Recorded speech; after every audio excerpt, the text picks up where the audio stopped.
Je dirais que c'est encore plus près de ce qu'elle décrit que le mot parser. Cependant, elle prête à la confusion. Je ne veux pas dire un package Debian. Cependant, ça pourrait en être un. Par package, on veut dire le petit incrément ou le grand incrément logiciel nécessaire, séquentiellement effectué, pour faire en sorte qu'un système reçoit l'ensemble de logiciels et l'ensemble de données et l'ensemble de patchs, l'ensemble d'actes de configuration pour qu'il soit approprié à l'usage souhaité. Et cet ensemble de descriptions est géré par EasyVM. Ce sont des catégories. La catégorie image, la catégorie system, la catégorie package. Elles sont gérées dans le module EasyVM. Ici, nous avons vu l'infrastructure. L'infra, elle est décrite en termes de compute, network et storage. Ceci, il est géré dans le proxy. Donc le proxy, il a sa responsabilité, la gestion de la description de l'infrastructure et aussi la résolution de cette description en fonction des termes du provider final. EasyVM, il a à sa responsabilité la gestion de la description de l'image et la résolution de l'image pour pouvoir la livrer chez un provider. Enfin, je voulais ouvrir le boîte de descriptif de l'image System Package, l'infrastructure Compute Network Storage, et ces deux choses sont les deux choses qui décrivent un node. Donc un node est décrit en termes d'infrastructure et une image. Et un plan ou un manifeste, il est décrit en termes de l'ensemble de ces nodes. Donc quelque part, à travers l'architecture, j'ai dévoilé, introduit la notion de CORS. Parce que CORS, Compatible One Resource and Request Description Schema, ou syntaxe, est celui qui gère la description du plan et le manifeste. Le manifeste et un plan, c'est semblable. Un plan est l'inversion qualifiée d'un manifeste. Le manifeste, c'est j'ai besoin de ça, et le plan, c'est vous avez besoin de ça, voilà la description formelle. Donc un plan est décrit en termes d'un ensemble de nœuds, l'ensemble de nœuds nécessaires à satisfaire les besoins de cet acte de provisioning. Dans notre premier POC XWiki, nous avions eu 2 nœuds. Donc, le plan référence un ensemble de nœuds. Chacun de ces nœuds est décrit en termes de son infrastructure Compute Network Storage et l'image sur un système de base et l'ensemble des packages différentiels nécessaires pour modifier ce système pour qu'il soit convenable aux besoins. Bien. Ceci est la version V1 de CORS et la version posée sur le modèle de V2 d'Accords. Mais je voulais positionner principalement les éléments qui travaillent dans le scénario. On a bien vu qu'on peut encapsuler n'importe quelle plateforme par un proxy pour qu'il puisse livrer des services à un proxy pour satisfaire les besoins du broker qui instance un plan.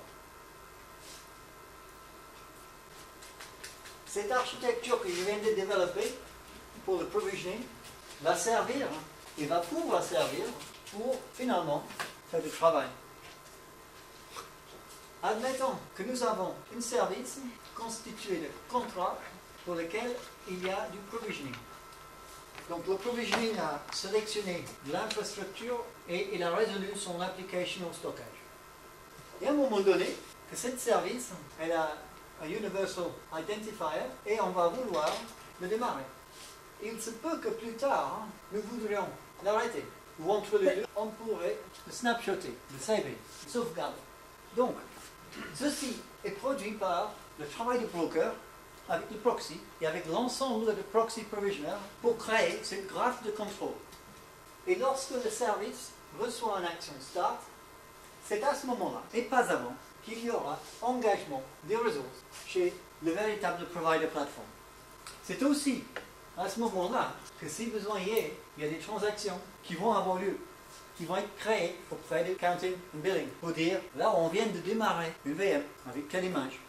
Et il se peut qu'il y ait un coût sur le VM, qu'il y a une licence API sur les logiciels qui sont inclus dans l'image. Mais tout ça ne concerne pas Compatible One parce que ce sont des éléments de tarification qui ont été auparavant mis en place dans le price list, dans le tarif de coût basse par l'opérateur de plateforme.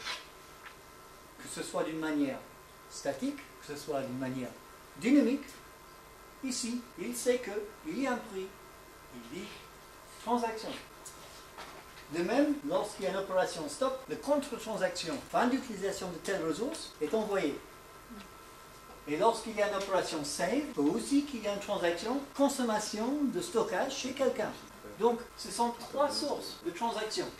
Mais, lorsqu'on a déployé ces choses, qu'est-ce que c'est qui fait que celui-là puisse communiquer avec celui-là? On prend un cas simple, XWiki. Nous avons le XWiki Application Server, nous avons le SQL Database. Celui-ci doit connaître son base de données pour pouvoir travailler avec. Donc, comment fait-on pour assurer cette liaison? Autrement dit, comment est-ce que ce VM puisse se mettre à disposition de celui-ci?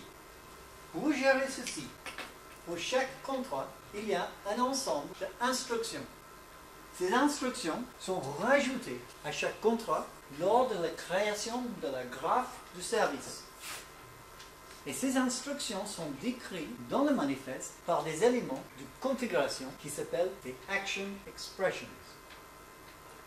Chaque expression fournit un ensemble d'informations qui permet la description de l'interconnectivité requise pour cet ensemble de nœuds et éventuellement le monitoring requis sur ces nœuds et potentiellement tout ce que vous vouliez exprimer dans ce coin. Et ce est actuellement décrit avec un langage qui s'appelle CodeScript. C'est une toute petite script qui est très simple et qui permet de satisfaire les besoins de configuration et de monitoring actuellement sur la plateforme Accords. Cette zone de configuration, ces instructions de configuration vont permettre l'interconnexion entre ces choses. Dans l'état actuel de Compatible One, ceci est possible. On peut dire que OpenStack, en utilisant les instructions de EC2, est capable d'utiliser une autre VM, qu'elle soit OpenStack ou OpenNebula. Actuellement, nous n'avons pas en place le correspondant entre OpenNebula et OpenStack. Nous avons posé la demande auprès de OpenNebula pour avoir leur avis sur ce qui serait le plus efficace et le plus performant. Pour l'instant, nous n'avons pas encore eu de réponse. Parce que nous cherchons des moyens automatisés. Nous ne cherchons pas des moyens d'interaction humaine. Cependant, nous ne restons pas là. Dans l'architecture tout à l'heure, nous avons vu qu'il y avait le OS Proxy qui lance le VM.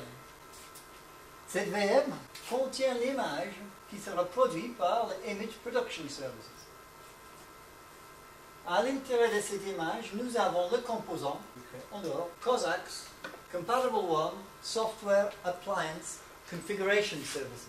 Et ce rôle, c'est celui-ci qui est responsable d'assurer le démarrage des VM. Donc, dans chaque image, il y aura une pièce qui est nécessaire à mettre en place. On installe un système d'exploitation, on installe COSAX et on installe la totalité des logiciels nécessaires pour satisfaire ses besoins. COSAX, il est là pour fournir l'interface de monitoring pour que le système puisse activer des sondes de monitoring qui sont nécessaires à l'intérieur d'une VM.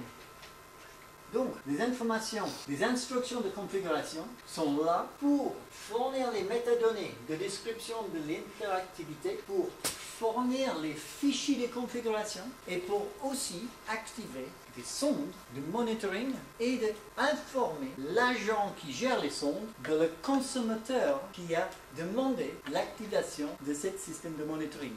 Parce que le monitoring, c'est bien, hein, mais il faut que ça soit utile, il faut que ça serve à quelque chose.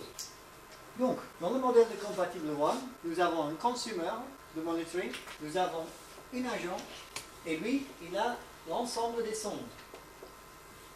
Ceci est activé sous le contrôle de Commons, qui lui doit préparer le consommateur et lancer les agents. Les agents et les sondes sont stockés à l'intérieur de COSAX pour fournir une interface unique et standard et simple.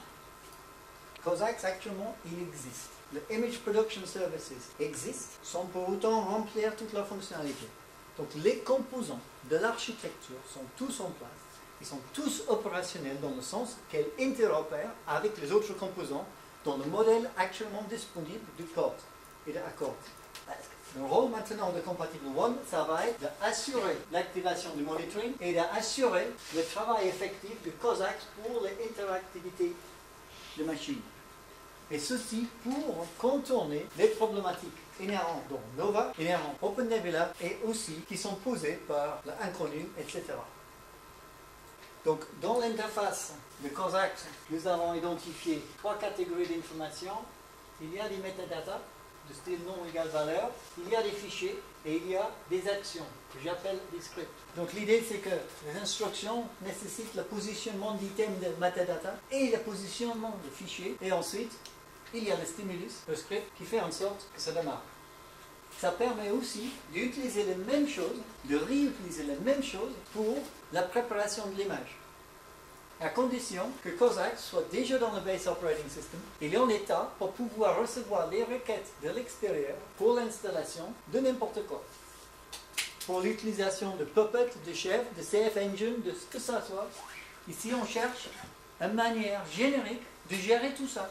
Parce que tout ça, il est déjà en place manuellement. Il y a Juju qui permet la description avec ses charmes. Il y a UShareSoft qui permet la description de ses applications. Toutes ces choses ont besoin d'être encapsulées ensemble sous un système de contrôle, que ce soit un RPM qui soit envoyé et le script ou la commande c'est installe-moi cet RPM, que ce soit un package Debian qui soit installé, que ce soit un tarball qui soit déterré. C'est une chaîne de commandes qui permet l'installation des composants. Les installations des composants qui ont contribué à la satisfaction du besoin applicatif, puis ensuite qui vont contribuer à l'adaptation de cette image à une utilisation, donc ce que j'appelle la personnalisation. Configuration, c'est la configuration de l'ensemble pour que ça satisfasse la tâche, mais lorsqu'on l'instance pour une véritable utilisation, ça s'appelle personnalisation.